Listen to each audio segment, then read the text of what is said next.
Do you really think that anger management and the aftermath, the Lost Teletubbies episode that the formidable robot encountered, were the only ones? Think again. It all started when I got a package from Ragdoll, and I took it inside and opened it. Inside was a letter from Ragdoll. Dear Brian the Magic Minion, a Teletubbies fan from America, we have heard your stories about Teletubbies 12, and Teletubbies the Lion and Bear magical event Lost Internship Recreation. So, we have sent you a DVD of a Lost Teletubbies episode, featuring the evil version of Tinky Winky, made by Henry Bowers and Ted Morgan. We hope you upload it to the internet soon. Sincerely, Ragdoll Productions. I was surprised that Ragdoll sent to me the packages with the DVD. I placed the letter in a drawer and picked up the DVD. This DVD title was Teletubbies, Balance and Other Stories. The cover is the same one from the Lamps and Other Stories VHS tape that the formidable robot encountered. However, instead of Tinky Winky and Dipsy being close to a cover while Po and Lala are in the front of a magical tree inches away from two male Tubbies, it's the other way around.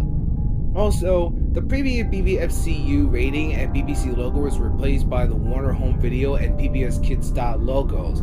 On the back of the cover, the first 4 episodes were Balance, Peacocks, The Beach, and Rowing. However, the 5th episode is called After the Aftermath. What? Will this be sequel to The Aftermath, the previous demanded episode that the formidable robot had watched, which is a sequel to Anger Management? I inserted the DVD into my laptop and went to the FBI warning screen. Before going to the Warner Home Video and PBS Kids style logos, after the logos end, the DVD went to the DVD menu. It depicted of the sky with Lala balancing on her ball on the right side of the menu and the Teletubbies logo, the DVD's title, and the menu options, play all, episode selection, bonus features and settings.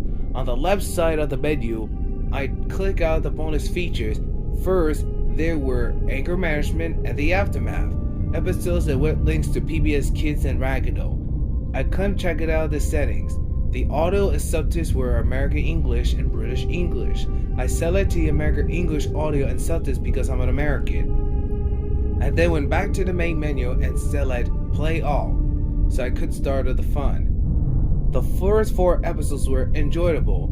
However, the 5th was so messed up. Before the 5th episode started, there was a warning. This following episodes was used to promote the release of the original Teletubbies. It also contains graphic violence and horror imagery. This episode must not be viewed by minors. Watch at your own discretion. Oh man, here goes nothing or something, or whatever. After the message, the warning faded to black. Turd starts the episode. The episode started with the baby moon looking at the camera from before. It was all nighttime at dark as the baby moon rose, like in The Aftermath. However, the baby moon somehow evilly smirked. The scene cuts to where the Tubbytronic Superdome is. However, unlike The Aftermath, it was somehow fixed. I could also hear the dark voice, which sounds similar to Zurg from Toy Story 2. Over the hills and far away, Teletubbies come to play and kill. After the dark voice said in line, the scene cuts to the top of the Tubbytronic Superdome. The 4 Teletubbies then popped out, just like The Aftermath. Demented Tinky Winky had the same frightened face from the previous 2 episodes, but it has purple fur, was darker, and dew in his back eyelid socket seems to be dripping out blood. He also didn't let out the same blood-curdling scream from before as he appeared. It's just left his screaming mouth open. The 3 ghost Tubbies, Dipsy, Lala, and Po, who was the missing Tubby, were the same as before, as well as the Teletubbies balloon logo inflicted an explosion. The theme song was still demanding low pitch, but the laugh when the Teletubby sang "Ayo" was not Stitch laugh from Lilo and Stitch. Instead, it was a curved laugh from Final Fantasy series. As the theme song ended, the female voice trumpet rose. This time, it sounds like Sonny Blonde from Mortal Kombat. Also, it says something else instead of Tinky Winky's around the summer in Teletubby Land looking. Tinky Winky's imposter is among us. Why did the chord remind me of Among Us now? Maybe it's how Among Us got the name from? Never mind. After the voice trumpet said his sentence, the scene cuts to the baby moon with a smirky smile evilly for 5 seconds, before cutting to the grassy hill. One night in Teletubby Land, Tinky Winky, the real one, and the new visitors are coming to see what's going on. Then, the real Tinky Winky wearing his magic bag and holding a flashlight appeared. Uh-oh, narrator! I would like to introduce the new Teletubbies to you. As the real purple Tubby spoke his line, 3 new and unknown Teletubbies arrived. The first one was an orange female Tubby with an antenna in the shape of an Istanbul. It has the same skin tone as Dipsy's and was similar to Poe. The second one was a blue female Tubby with an antenna in the shape of Z and was similar to Lala. And the third one was a blue male Tubby with no antenna and was similar to Tinky Winky, just like the ones from the Aftermath. The 3 new Teletubbies look like those on fictional original characters you might see on DeviantArt or any other social media site.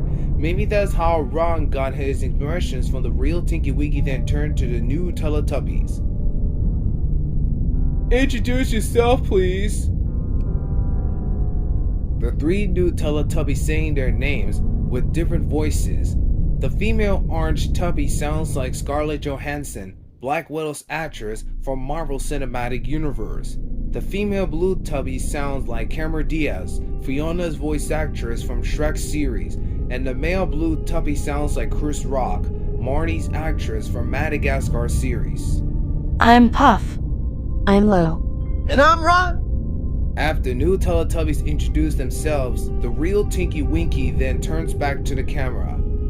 I told the 3 that I was angry because people call me a gay role model. Luckily, Puff, Lo, and Ron helped me calm down, as if I'm in therapy. Shortly after, the windmill spins, preparing for the TV event. Tinky Winky and the 3 new Tubbies ran up to the hill where he and the other 3 usual Teletubbies should be the said event, just like Teletubbies 12. Tinky Winky was chosen for the TV event. However, this one was worse than the TV event for anger management and the aftermath.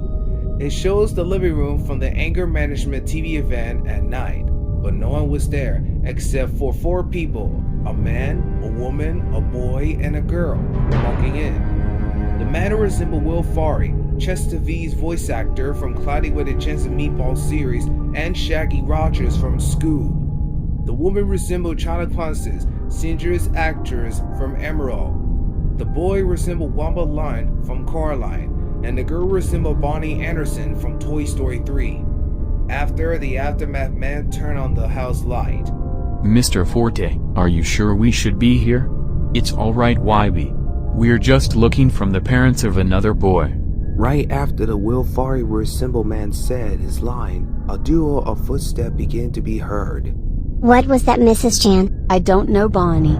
A few seconds later, the cameraman from the TV event from the aftermath walked towards the people, dragging the corpse of the child, also from the TV event from the aftermath. We also finally get the glimpse of the cameraman's looks. He resembles Stunning Stain, Winter Soldier's actor from Marvel Cinematic Universe, and the child resembled Russell from Pixar Up. Then the boy from the TV event from Anger Management walked into the shot, dragging the corpse of his parents. The Anger Management boy resembled James Adonis, the title character from Luca, and the parents resembled Tom Hollison and Elizabeth Olsen, Loki and Scarlet Witch actors and actresses from the Marvel Cinematic Universe. The Anger Management boy and the aftermath cameraman then dropped the corpse. So, you have arrived at this house. I heard that you were looking for me. Stan, Tremblay, we can't believe that you would do such a thing. If you murder more people, we will. Just then, after the aftermath man's line was interrupted by the Anger Management boy shooting him in the head, killing him. The aftermath woman, boy, and girl gasped in horror. How about goodbye? The woman then looked at the cameraman and the Anger Management boy furiously. How could you? You just murder Will Forte. He was murdered, alright. YB, Bonnie, get behind me. I'll take care of those tumor. At this point, the aftermath woman got stabbed in the chest by Karela, head boys in the aftermath, cameraman. Blood was seeping out of woman's gland resembling woman's chest, as she fell down dead. The aftermath children were shocked. Oh my god. What have you two done to those Inno? Suddenly, the boy and the man pulled out 2 nail guns and shot the boy and girl in the hands and feet, causing them to grunt in pain. You monster. Neither one of you will get away with this. The anger management boy and the aftermath cameraman then each pull out 1 knife. Oh, but we will. Goodbye, Sparkies. The boy from anger management and the cameraman from the aftermath then drew 2 knives to the 2 children. Right before the knives could make a contact with the aftermath boy or girl, it cuts the static from 5 seconds before faded to the baby moon, meaning that TV event is ended. However, later was now growing evilly. This shot stays for 16 seconds before cutting to the magic tree. I could see Lovey-Dovey's mutant corpse and Ratter's head exploded corpse, besides that tree, along with some poison tubby custard. However, Poe's hanging corpse is gone. Puff, Lo, and Ron and the real Tinky Winky walk towards the magic tree and look at the corpse. Ratter! Lovey-Dovey! Ratter's head had explosion and Lovey-Dovey was plunged mutant to death. Is that some tubby custard? Puff walked towards the poison tubby custard, but the real Tinky Winky pulls his hand on her shoulder, stomping her. Hold it right there, Puff. You don't even know what is the tubby custard is poison. You might end up like Ratter. This is what I brought along, Tubby Toast. Just the real Tinky Winky was about to reach into his magic bag, Puff was being choked by unknown force. For 5 seconds during the first half, the original purple male Tubby was shocked. What the? After about 5 seconds, the orange female Tubby neck was snapped. The 3 remaining Teletubbies gasped as Puff fell to the ground, dead. Lola then got angry and began to call out. Whoever did that, show yourself. At that moment, Tinky Winky jumped down from the magic tree, meaning that Tinky Winky's imposter was hiding on the top of the magic tree. The mended Tinky Winky again left his screaming mouth open without a blood-curdling scream. Lo then turned to Tinky Winky's demanded clones, still being angry. It was you, wasn't it? The demanded Tinky Winky didn't say anything, not to screaming. He just picked up the poison tubby custard and shoveled all of the poison tubby custard down Lo's throats. Tinky Winky's evil clone then teleported away. Lo began to choke, which sounds like when she was about to gag, for 4 seconds. The female blue Teletubby then started choking on blood for 3 seconds until, instead of her head explosion, she began to volley in blood for 5 seconds before collapsing to the ground, dead. Ron and the real Tinky Winky gasped in horror as Lo died. Both male Tubbies keep on walking until they go to the grassy hill close to the Tubbytronic Superdome. Lala's stabbed body was removed, but Vixie's drawn cords and the bloody puddles still remain. Vixie! It seems that Vixie drowned in the blood puddle. No, can't be without those poor. At that moment, the male blue Tubby was stabbed from behind in the forehead by the weapon that resembles Scarby weapon color from the Mortal Kombat. Roland's eyes rolled into the back of his head. His forehead was starting to bleed, and his jaw began to lower a lot. The real male purple Tubby gasped in horror, and Ron's colossus was pulled into the dark forest by the current. Oh my god! I got to hide somewhere! Holy crap! I never heard a Teletubby yell out the word God before. The real Tinky Winky then ran away in fear. No, why didn't I help any of the normal Teletubbies when I had the chance? Only I. The narrator was cut off by the voice, which sounds like Tinky Winky, but a dramatic effect. You can't. It's too late for that now. Now you must suffer the consequences for not getting involved. You're really starting to. Hey, quit it. Stay away. No, stop. After the narrator said his final line, a very loud bang, similar to a realistic gunshot, was heard, meaning that the narrator was shot to death. That scares the crap out of me. 5 seconds later, the scene cuts to the shot of the narrator's corpse. This time, the narrator resembled Mark Hamill, Luke Skywalker's actor from Star Wars series. The narrator now has gunshot on his forehead with blood dripping forward. This shot stays for 3 seconds before cutting to the inside of Tubbytronic Superdome. The real Tinky Winky enters the house where he usually lives. Finally, some shelter to be safe in. The real male Purple Tubby were moving around the Teletubbytronic Superdome for a few seconds before he saw something that made him shocked. In other words, the episode shows the most heartbreaking scene ever. There were a bunch of dead bodies on the floor, which were Dipsy's beheaded corpse, Lala's stabbed body, Poe's once hanging a corpse but with no rope still wrapping around her neck, Nunu's burned machine-like body, and Walter's explosion corpse. Dipsy! Lala! Poe! Nunu! Walton! No! The real Tinky Winky then got down on his knees and began to cry, but the sobbing sounds like his actor was upset. I could also see realistic tears coming out of the real Tinky Winky's eyes. The good male Purple Tubby cried for 10 seconds until his dramatic clone appeared behind him. Such a shame. Your friends have died. The real Tinky Winky then stopped crying, got up his feet, and turned to his dramatic clone. It was you who did all of this! Of course it was. The narrator and the baby son were no fun in any damn way either. Everything that's around here is nothing. You killed the narrator and the baby son? Why can't you just be normal for once? Normal? Normal? Let me show you what normal is. After the demanded Tinky Winky said his line, he multiplied into Jumbo from Killer Clowns from Outer Space. Miss me? Tinky Winky gasped in horror when he found out the truth before getting angry at Jumbo. You! That's right, Purple Boy. Now it's time for your time to be over.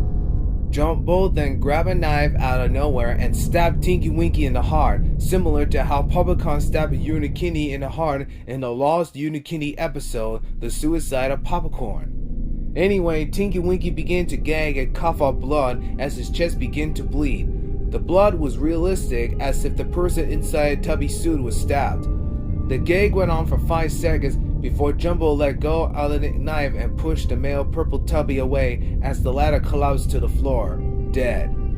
3 seconds after that happened, the scene went to the Tubby bye-bye segment, but the female voice trumpet from before said something different. Instead of saying "Game over" in a slow voice, it says something else in normal voice despite having the same song-baited voice. Jumbo is back. The real Tinky Winky is dead. You can't save them. All will die. As the female voice trumpet said is the final line, it was shot by a laser beam and was distracted. Jumbo then ran to the now destroyed female voice trumpet. I could see the blaster in the clown's alien's head, meaning that the latter killed the female voice trumpet. He then turned to the non-existent audience as if he was looking at me. Of course I am back. Catch ya later, Sparkies.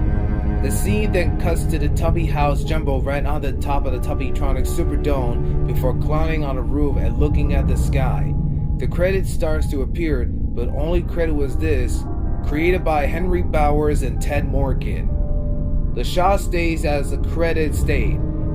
I could hear a slowed down version of the music box relation of Come Little Children from Hocus Pocus, which will later to be heard in the Return to Freddy's 3 years after the Lost Teletubbies episode. The baby moon could be seen seeing very sky while laughing evilly. That laugh was Vincent Price's evil laugher from Michael Jackson's Thriller. After the baby moon said, the credit disappeared and the same fog from the aftermath came out of nowhere over a cover of the whole shot that stayed. Finally, the Raggedy and BBC logos appeared. The ending logo screen was the same as one from the Teletubbies 12, only it was darker. I could also hear the anomalous jungle as the screen was displayed. After the jingle ended, it faded to black before going back to the DVD menu. Set up at the end of the episode.